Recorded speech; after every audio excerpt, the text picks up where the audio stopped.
Should you stay with someone who is still healing? Or is that a recipe for codependency disaster? And the answer is there's no really right or wrong answer, but if you're going to be with someone that is still healing, especially if you're still healing yourself, there's a couple things that you need to take into consideration. The first thing is you both are going to have triggers. So both of you are going to be triggering each other, sometimes unknowingly, and it's because of the healing that still is taking place. It's like an open wound. When you touch an open wound, what happens? You flinch, it hurts. You might lash back.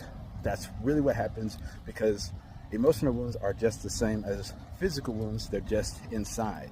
And here's the thing. Healing, like anything, is going to take a lot of work, a lot of effort, a lot of intentionality. And it's going to honestly take a lot of awareness, because think about it. If you don't know that you've got a wound problem, how are you going to deal with a wound problem, especially with two people? So this type of relationship has to be taken with a lot of care, because it can really be explosive. You can see a lot of times when two people get in relationships like this is when things blow up. Lots of arguments, lots of fighting, lots of disagreements.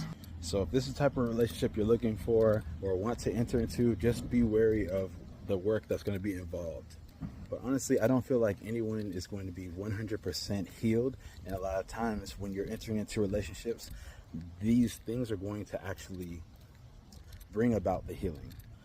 Sometimes relationships are actually the catalyst for the little parts of yourself that are still unhealed, untouched, and you haven't actually worked on yet.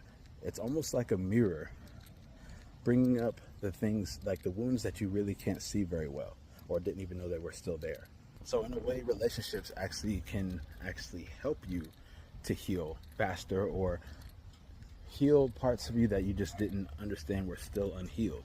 But overall, if done poorly, this can be a very toxic, if done poorly, this could end up being a very toxic and a very manipulative and explosive, just a really not good relationship. But if done poorly, this could really become a very codependent, toxic, manipulative, explosive relationship. Those relationships can last for a little while, but they usually will fizzle out because they just really become too much for both parties, which is why healing is so very important. So can two wounded people be in a relationship? Sure, but I would not recommend it unless you're willing to go through the work that is going to be required.